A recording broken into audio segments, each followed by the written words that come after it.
Hey guys, so Mike Ida just put out the patch 11.10 preview changes, so we're gonna go over that in this video here. So this is gonna be a pretty smaller patch on the champ side, since this is gonna be a patch that has jungle accessibility changes. So we'll probably go over that first.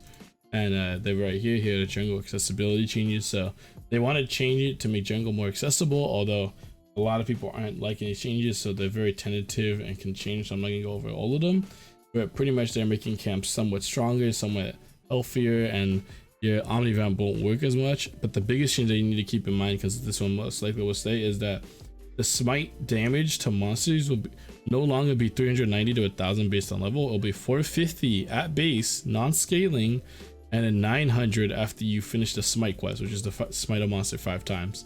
This is the biggest change that you need to know for sure, as they'll definitely probably move numbers around for the rest of these.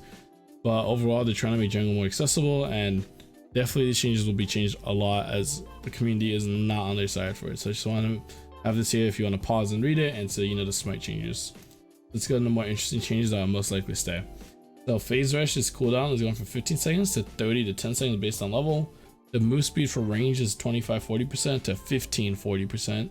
And then move speed for melee from 40-60 to 30-60. So they wanted to be more of a scaling rune. And I'm not exactly sure why they nerfed this. There's no like certain abuser that's really taking over with it, but I don't know, could maybe just to help scalers, because I know with champions like Vladimir and stuff who want to take it, it just makes them scale better, but then less less safe in the early game. It's a really interesting change. I don't think it was a needed change, but it was weird. Rift Maker stacks on damage to enemy champions now, so they're lowering the stacks now, so the damage amp per stack went from 2 to 3%, but the max damage is 9% instead of 10, but it takes less stacks to get there now, which is kind of a good thing. You want to be able to proc Rift Maker faster. Abyssal Mass went from 350 health to 400, and the damage amp potency went from 10 to 15%, and the damage amp duration went from 4 to 5 seconds. So that's a really nice change. I really like Abyssal Mass as a cheap tankish item, so the supports can buy it, so that when they see people, their allies can do more damage. I think it's a really nice item, but it's definitely getting overshone by other item options. So very nice change. Quincy's Rage went from 2,800 gold to 2,600, 200 gold faster.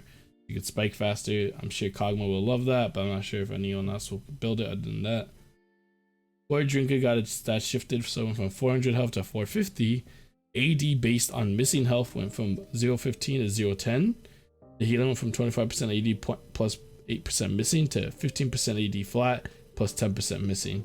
So this is the shifted more to bruisers, so less AD up front and more about health and healing off missing health.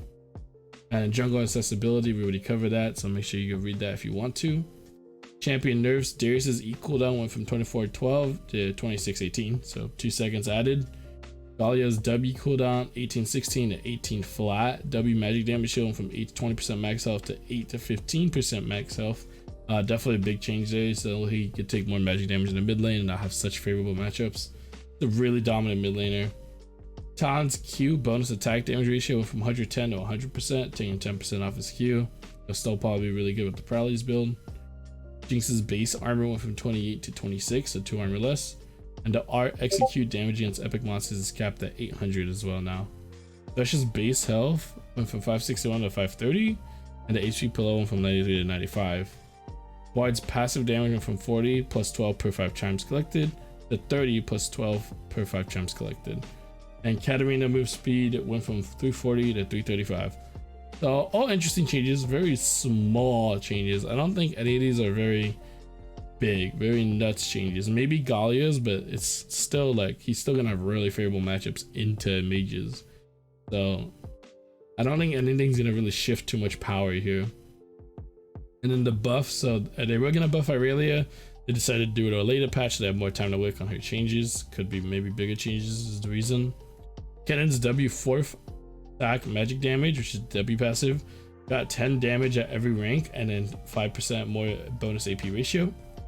It was level 11 a flame damage ratio, which are the AoE waves that she shoots out at level 11. Now went from 20% AP ratio to 25% AP ratio.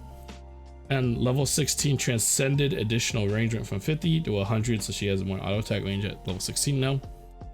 And Lux's E damage went from 6240 to 6260, and from 60% AP to 70% AP. So giving her 20 more base damage and 10% more AP. Very nice. I believe this is a kind of a big change, as I think at max rank she can now one-shot the caster minion backline without needing Ludens. I think, I'm not exactly sure. Zyra's passive Vine Lasher slow, which are the plants that are melee range from her E, now slow from 25% to 30%. The W cooldown went from 2012 to 1810. So again, more plants or more seeds up for more plants. Yumi's base damage went from 4190 to 5200, and the Q base and power damage went from 245 to 6260. So giving it about 10 more damage non-empowered and about 5 more damage empowered. Not that big of a change. So once again, just like the buffs and nerfs, these changes are really small. You won't see anything crazy shift in my opinion. The items are pretty nice. The phase rush is definitely something, and the main star to show these changes are the jungle accessibilities, which I definitely think will still get tuned around a lot since a lot of player feedback is coming in. Overall, it's a really weird patch to look forward to, especially if you're not a jungle player. Then not much change. I'm really surprised to not see a Morgana nerf on here with how potent she is and very insane pick and ban ratio right now. I think she has like a 60% ban rate and like one of the best junglers of all time now, but that's for another day, I guess. But tell me what you guys are looking forward to in these patch changes, because I'm kind of interested, as I think this patch is a little lackluster and a little underwhelming, to be honest. And for a mid-season patch, I would think it'd be a little bit bigger since we are now in the split tier of ranked. But with that, guys, if you could please like the video, it'd help me out tremendously. And hope you guys enjoy the rest of the day, and I'll catch you in the next one.